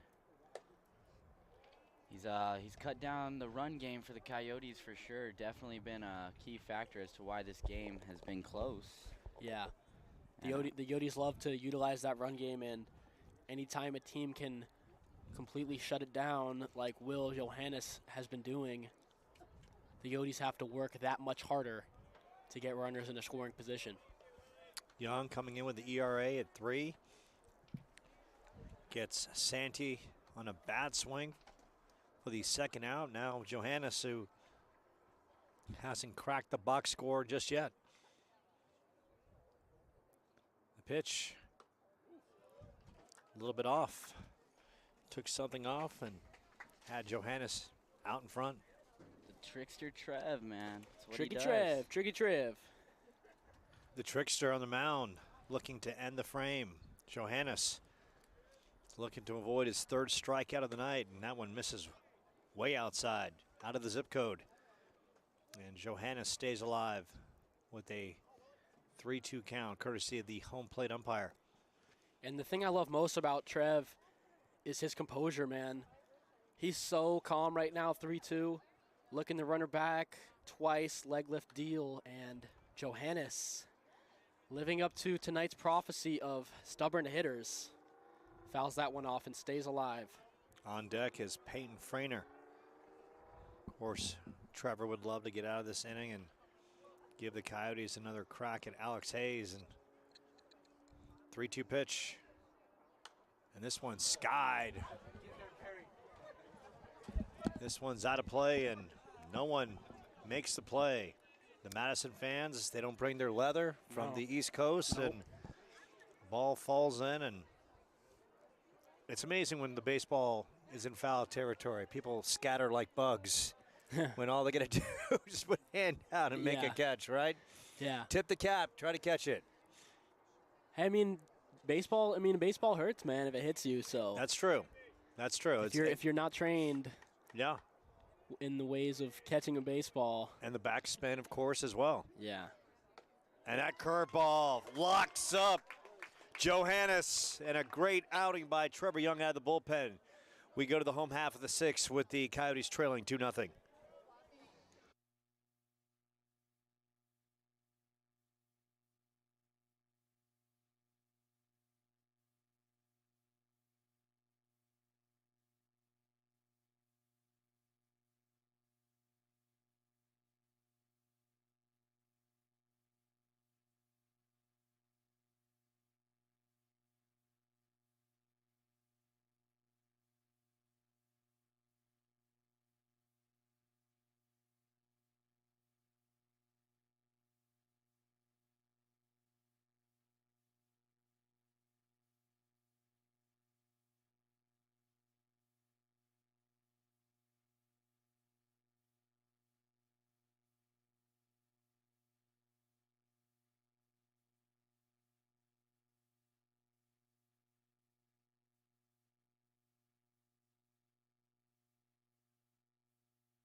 Bottom of the sixth with Ryder Hancock checking in. Alex Hayes. Ryder showing bunt, pulls back. Hancock on the night, looking for his first base knock. Alex Hayes, 5 strong, scoreless innings. Hancock swings right through it. Hayes flashed the breaker there for the first pitch of the at-bat, which is not something he's been doing a lot of tonight, and there he goes right back to his bread and butter, that fastball with the two-seam movement on it, which has been his weapon of choice tonight. And he goes back to the breaker, draws a swing from Ryder, and quickly into a 1-2 count. No question, he is in control of his arsenal, and Alex Hayes working fast with a 1-2 count. Ryder getting plenty of work in the outfield, wants to make some work at the dish. 1-2 pitch. Nice look-off pitch, and goes to 2-2. Hancock followed by D'Amato and Keegan Roden for the Coyotes here in the sixth. 2-2 pitch from Alex Hayes. And good work by Hancock to lay off. Goes to 3-2. Yeah, Will Johannes has been calling the high fastball quite often tonight, but the Coyotes have done a very good job of leaving it up, so something to watch for there as Ryder dribbles this one foul down the first base side. Great job by Hancock to stay alive, fighting off an outside pitch. Cue balled it to the right side and has new life. Alex Hayes, young man, having a good night on the mound and blows the gas right past Ryder Hancock for the first out here in the sixth. Checking in, Matthew D'Amato struck out in the first and grounded out unassisted to the first baseman on a bunt attempt. Just a little too hard down that first base line the first time up. Wolfpack playing D'Amato straight away. First pitch comes high and tight. Now it looks like Alex Hayes put a little more faith in a fastball. Yeah. Gotcha. Alex Hayes really loving that pitch tonight. For good reason, too. Doubles up with it there. And, I mean, man, he is able to control that thing and put it wherever he wants. Really been his X-factor pitch tonight. Yoti's having a hard time adjusting to it, and just when they have the timing down, he's going to throw the change or the slider. So. And what was amazing about that pitch sequence, he missed inside, came back, same location, and threw a strike. Yeah. In the same location. So yeah. he's very comfortable going back to the same location with his arsenal. Yeah. 1-1 pitch. And this one scorched to left field. Left fielder going strong and makes the grab. Great play by Carson Shepard. He's been a diamond at the dish. He's been a diamond in left field. And Alex Hayes looking at his left fielder and breathing a sigh of relief because that ball hits the grass and goes to the wall. That's a double. Yeah, Shepard definitely stole a hit away from D'Amato there. Good barrel. You know, that was straight towards the left center gap. He showed off some speed in order to get there. Keegan Roden checking in, struck out and singled and got caught stealing. And we all know how great Johannes is behind the dish. Yeah. Johannes been able to successfully limit the Yodi run game so far tonight. Roden takes a awkward hack, and Coyotes slowly running out of opportunities here in the bottom of the sixth. Hayes checking off Johannes. Now he's locked in. He knew what he wanted Fires to a throw, Perry. fastball. It was that fastball you've been mentioning. I mean, it's been all night, man. Yeah, definitely just showing off at this point. And fellas, look, throughout the course of this season, the Coyotes have faced a lot of good pitchers. And as the call goes in favor of Keegan Roden on that pitch, where does Alex Hayes rank in amongst the pitchers you've seen this year? I would say he's Top, yeah, definitely in the top 5, undoubtedly. I mean, he's able to control his arsenal so well. And, you know, to have a pitcher that's that confident in the fastball is not something you see very often nowadays. You know, most pitchers came to the realization that hitters, you know, live off the fastball. But, you know, for Hayes to know that and still dominate with the fastball is definitely a statement. So Alex Hayes, bouncer right side, first baseman Santi. Throw over to Alex Hayes. And how about the pitcher fielding his position as well? And that is some discipline by Alex Hayes. Coyotes, no runs, no hits, none left on. We go to the 7th with the Wolfpack up 2-0.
Trevor Young on the hill, and here comes Peyton Frainer. Struck out twice as the Coyotes enter the 7th, trailing 2-0.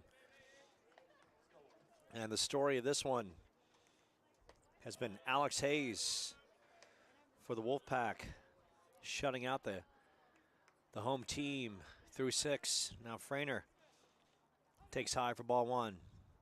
Tricky Trev, and Trev comes back with a fastball on the outside part of the plate. And that's fouled off, evens the count at 1 apiece. So tonight, the Coyotes look to salvage the split of this doubleheader, and then right back in a conference play tomorrow. Yeah. On the road, fellas, against Central Arizona. And look, that's going into tonight. You're in a storm. Tomorrow night, you go into the tsunami. Yeah. Taking on Central Arizona. Yep. I mean, 2 teams that, when we talk about Madison and Central Arizona, 2 teams that, when it's all said and done, could be playing in the postseason. Championship level teams. Yeah.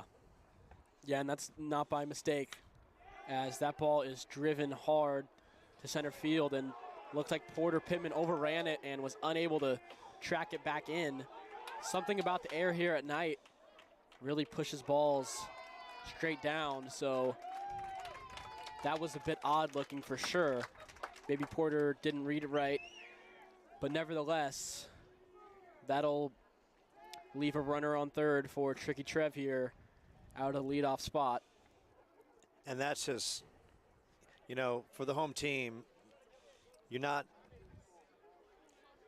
producing at the dish, so you got to play good defense along the way. And maybe Porter Pittman, in fairness, lost his footing out there, but a very tough start for the top of the seventh for Trevor Young on the mound. Yeah, it's been a very good pitcher's duel so far here tonight. Jonah Johnson came in, only gave up 2 runs through 5, and then for Tricky Trev to come in and deal like he has, it's definitely been a statement against this Madison College Wolfpack offense that was very loud in the first game, but Trev has held them to none so far here tonight. Change of speeds by Trev. Yeah. Wow. 0-2.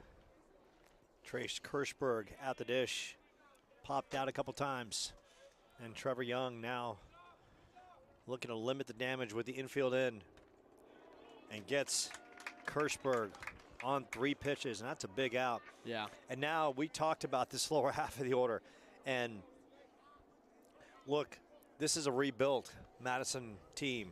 Only a couple faces from last year's roster, and Jake Potasic is as smooth at the dish as you'll see on the JUCO circuit.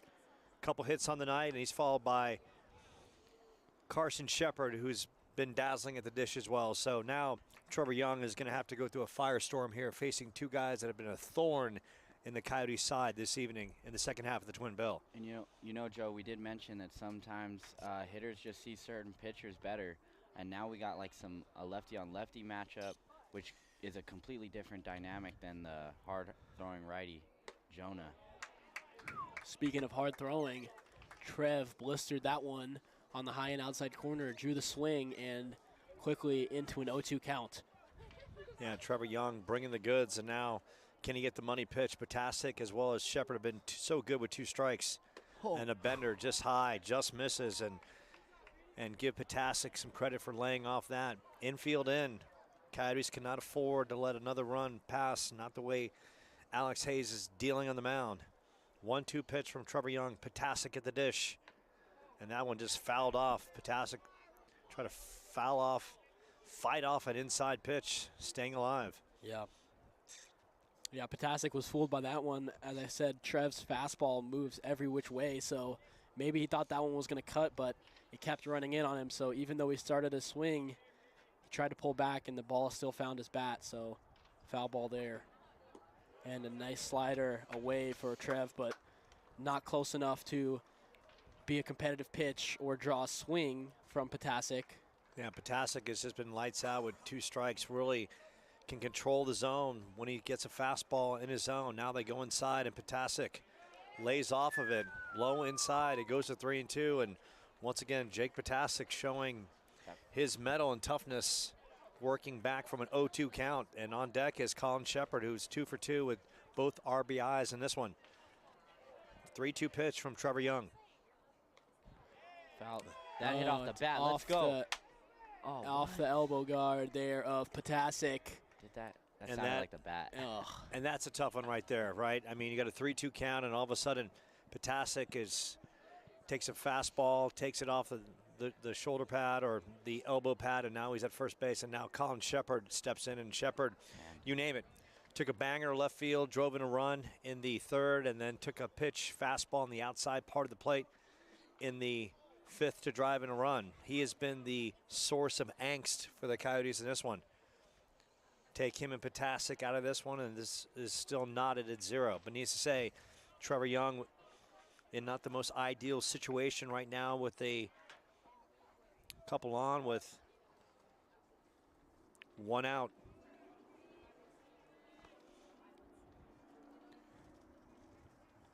Carson Shepard, 2 for 3, 2 RBIs. Flashes bunt and lays one down right back to Trev. Trevor is going to make the play at first, but the run will come across. And just like that, the Madison College Wolfpack have extended the lead, now 3 to the Coyotes 0. And I'm a big fan of what Mike Davenport, the head coach of the Wolfpack, just did. You're already up 2-0. You're in a pitcher's duel kind of game. Why not play for the extra run and give your pitcher some insurance on the mound in a small ball situation? And Colin Shepard, who's been so good at the dish in the leadoff spot, shows what he can do, his versatility, by dropping down the bunt and bringing in the run. That gets him another RBI on the day as well. Absolutely. He's got 3. I mean, Carson Shepard is going to remember his travels to Arizona right here in Chandler off Pecos and the south part of Chandler, and always look back with a big smile knowing he delivered for his team. 3 RBIs and 2 for 3, and this one is lifted right field, and Ryder Hancock going back, and Hancock is there, and that's going to do it. But once again, the pesky Wolfpack get another one across, and we go to the home half of the 7th with the Coyotes trailing 3-0.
So the Wolfpack go to the bullpen, bringing in right-hander Chris Byrie.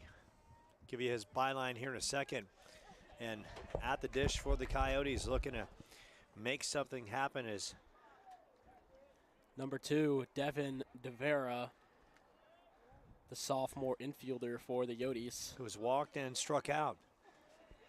So Chris Byrie, talking to Coach Davenport, is his ace out of the bullpen. A young man who out of high school suffered an ACL injury, was set to go to Valparaiso, took some time to heal, came over to Madison and really developed his arsenal. Became not just a thrower, but could really work on his off speed, and now is getting looked at with some D1 offers, and a guy who likes to be in the circle when the game's on the line. This is lifted to the right side, and second baseman's right there on the easy one hop, and that is the first out here in the home half of the 7th. Did you say he was a sophomore, Joe, or a freshman? I want to say he is a sophomore, but I'm going to double check on that for you. Yeah, we'll get the answer here in a second from Adam Perry. Yes, he is a sophomore. Sophomore. Chris Byrie. Yeah, he's a hard-throwing right-hander. And Coach Davenport raved about him. He says he's our ace. And in that first game, you saw that versatile Grant Ross, and now you're seeing the ace out of the bullpen, and Byrie is looking to shut it down after a great performance by Alex Hayes. The lefty goes 6 strong, 6 shutout innings. And, you know, it's not every day that you see your ace come out of the bullpen, so that's a little intimidating for an offense that's trying to come back in the final inning. Well, he's the ace out of the bullpen. Oh, out of the pen. Got Yeah. you. Okay. Yeah, and you can tell, but this one is lifted to center and a good piece of hitting. That's Mr. Magic Stick, Dante Turgeon, who gets a little something going here for the Coyotes in the bottom of the 7th. The kid's been producing all season long, and he continues that streak in the bottom of the 7th here. Pinch hitting for Porter Pittman, and Turgeon comes up big with the single to center, and stepping in is Justin George, who's got a couple base knocks on the night. So Coyotes with an opportunity, and maybe a change of pitcher is a good thing for the squad as Turgeon gets the 1-out single, and Byrie misses with the fastball outside, and Justin George has been a nice, comfortable zone this evening. George is one of the hitters on the team that I'd advocate for the most because he is just a competitor. He comes up, he splits the gaps. You'll see him hitting balls where they're pitched. Just a really solid approach. And Byrie just comes high and tight, fires the gas, and I'd love to get a radar check on him right now and how hard he's throwing.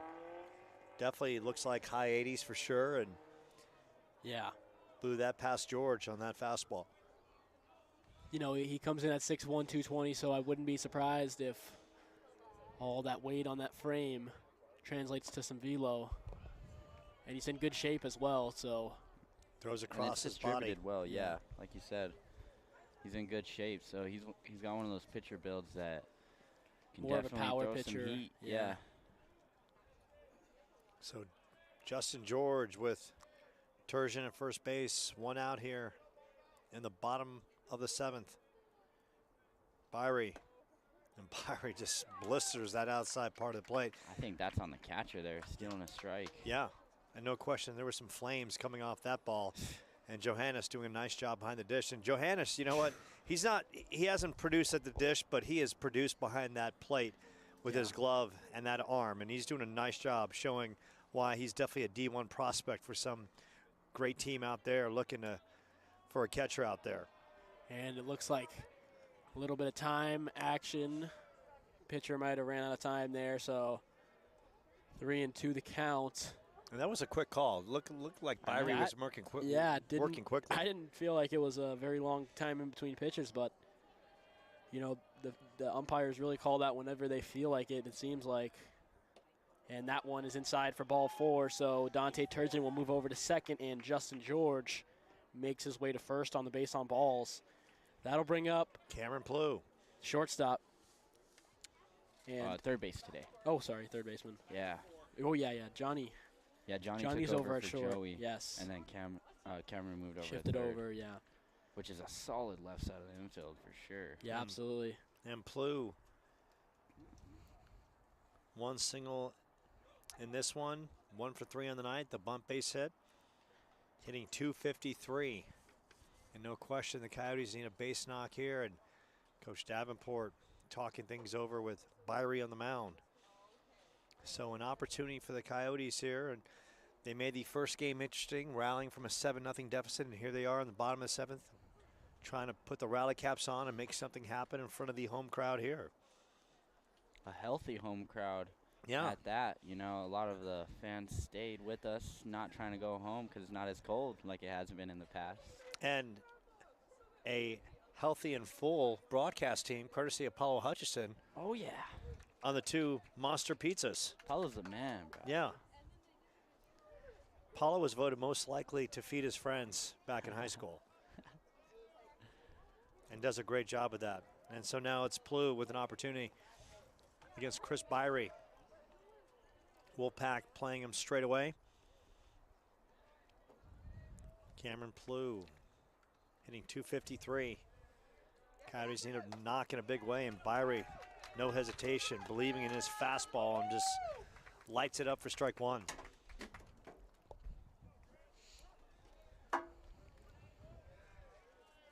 Byrie working quickly with Johannes. Look at the runner back at second. Comes right back. Fastball inside. Misses high and tight. We go to 1-1.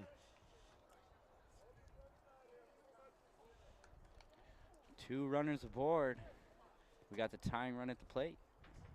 Wolfpack with 1 in the 3rd, 1 in the 5th, 1 in the 7th. Coyotes looking to get on the board here with 2 on in the bottom of the 7th. And that misses high. And Byrie right now having a hard time tracking his location, much to the delight of the Coyotes bench that it's chirping and making some noise in a good way. Trying to stir some momentum with Plu at the dish. 2-1 count on Cameron Plu. Byrie misses way outside, and the runners will advance. Oh, and that ball goes into the Madison dugout. And just like that, each runner will move forward. Oh, no. No, they're not. So the umpires, I believe, need to take a second and recoup because it should be an extra base for each runner. Absolutely. But they're trying to send Dante Turgeon back to 3rd and Justin George back to 2nd. That ball rolled into the Madison dugout, which is out of play, which should be a rewarded base, but no.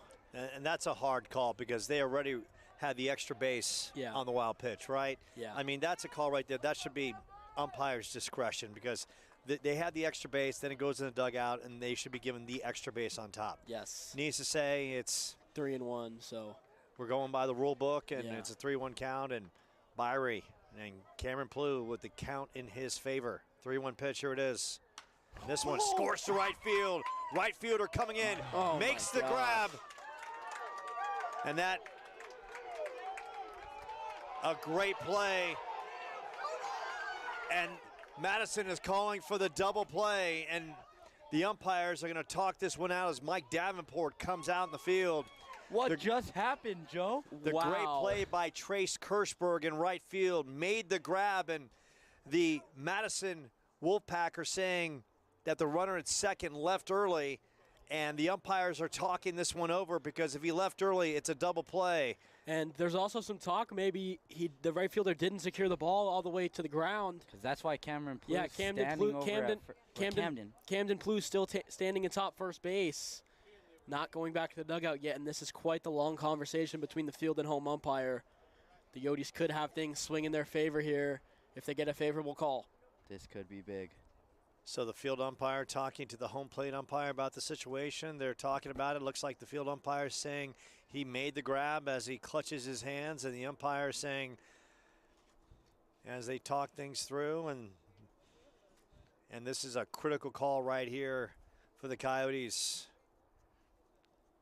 And now they'll talk things over with John Watson, and no question John is looking for the call in his team's favor. Now, give credit where credit's due. Kirschberg looked like he overran it, and maybe kind of the same situation where we saw with Porter Pittman in the the top of the 7th, where overran the ball, maybe slipped. It looked like Kirschberg did the same thing on that ball, but he managed to stick the glove out. And if he didn't, well, that ball goes to the turf, and we probably have a tie game. But needs to say, looks like Kirschberg potentially made that grab, and Cameron Plu. Waddy does not look happy, Joe. Yeah, it doesn't look like this one is going to be in the Coyotes' favor. But a great piece of hitting by Camden Plu nonetheless. That ball had plenty of tail on it, which is why Kirschberger really overran it in the first place. And yeah, so Plu definitely stung that one pretty good. And I think regardless of what the umpires are talking about now, the Coyotes are going to come away with a run. So they cut the Madison lead down. Now Madison leading 3 to the Coyote 1. And great job by Dante Turgeon starting this inning and with a base knock and then tagging up. Depending on the outcome of this play, he definitely gets a run across with Byrie on the mound, trying to labor through this bottom of the 7th. His location has been just about everywhere. And John Watson still looking for an explanation or looking to plead his case for his squad. On deck. Not happy. Oof. Stepping in is Trey Peters. No, make that Ethan Hatch with an opportunity. How many outs do we have here, Joe? So we've got Because I am confused. 2 outs. 2 outs now, so out. 2 outs, 1 run in. Some more pandemonium unfolding. Looks Wow. like somebody just got ejected. Waddy not happy again. So Camden Plew stepping off, and now John Watson with another conversation with the field umpire, and no question, intensity, emotions are high for this Coyotes team, and lost the first game of the doubleheader. The squad has lost 4 in a row, and no question, they do not want to leave their home turf, riding a 4-game skid, going into Central Arizona on Friday. So needless to say, John Watson going back to the dugout, and the field umpire and the home plate umpire trying to keep the game moving along, much to the disdain of the Coyotes, who needed a call, and whether Kirschberg caught that ball or not, and that's still debatable. But needless to say, there's 2 outs and a runner at third, and stepping into the dish is Ethan Hatch, and Hatch with an opportunity, and Hatch on the year hitting .241. And Chris Byrie on the hill, and Byrie has been not in total control of his repertoire, but Hatch with an opportunity to extend this inning. Hatch, first pitch from Byrie. Here it is. And that's a fastball that's sizzling. Eats up Hatch on the inside part of the plate.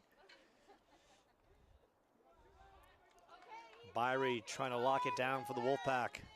And you can hear some of the Wolfpack faithful here this evening, making the trek from the East Coast. And that one almost gets away. Needs to say, strolling back is Justin George.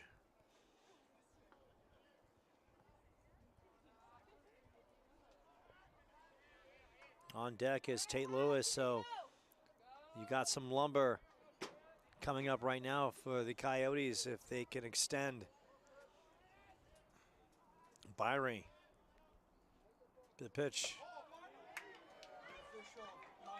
And a balk from Chris Byrie. Justin George on third base will make his walk home. And just like that, the Coyotes only trail 1 here in the bottom of the 7th. So 3-2 now the score. It's still Madison College leading the Coyotes here. So we've seen just about everything in this inning. Yeah. And then some. A possible drop ball or caught ball in right field, a runner at second leaving early, now a balk on Byrie that knocks in a run. And this one knocked down the third base line. Good pick at third and the throw to first, and that's some great leather by the Wolfpack, and the Wolfpack get it done.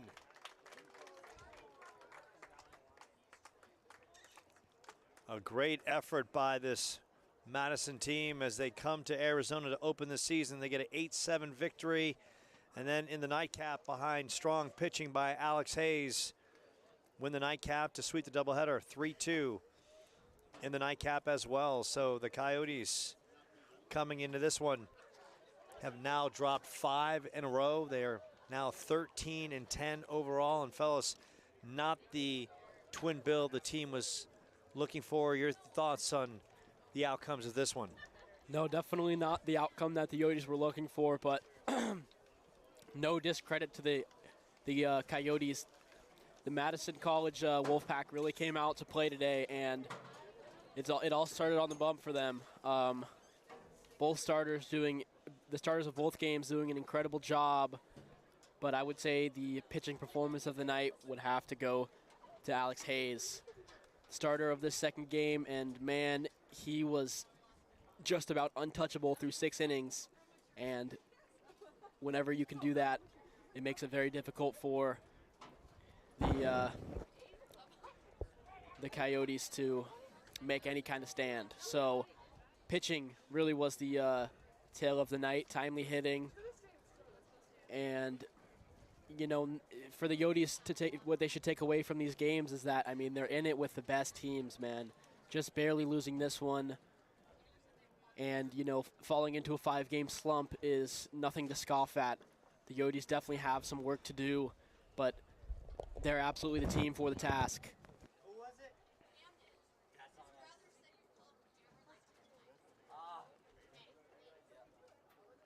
So needless to say, it's Alex Hayes stepping up big. 6 shutout innings with 9 strikeouts as the Wolfpack get the twin bill sweep. And Camden Plew and the Coyotes put up a fight in the final frame and come up short. So the team not getting the results they were hoping for. And Adam, we got your thoughts. Andrew, your thoughts on what had transpired here today? You know, I just see that as tough losses. You know, we battled, we kept our heads in it. A couple unfortunate situations, but you can't always control what's going on the field, so you got to take matters into your own hands. We made a couple of timely mistakes that will definitely come back and haunt us. These were 2 games that we were definitely looking to get a grasp of, because we know the hype around Madison coming into the season. That's 6th ranked. That puts a target on their backs, and we just were unable to hit the bullseye tonight. So unfortunately, the Coyotes don't get it done in the second game, losing 3-2. And tomorrow, fellas, it's a bus ride to Central Arizona to take on one of the best teams in the nation. Give us a preview of what the Coyotes can expect. Yeah, I mean, Central, they have that flamethrower pitching that they carry with them year in and year out. And they're also, you know, along with that big power that they have and the big power pitching, they can play some small ball. So they're definitely a scary team to match up against. I believe they're the reigning JUCO champions nationwide. Yes, sir. So definitely another target that the Coyotes are looking to hit. And if they could pick up a win tomorrow, it would definitely get them back on the right track, you know, with a conference win and against a team like Central. So we'll see what the Coyotes can bring tomorrow.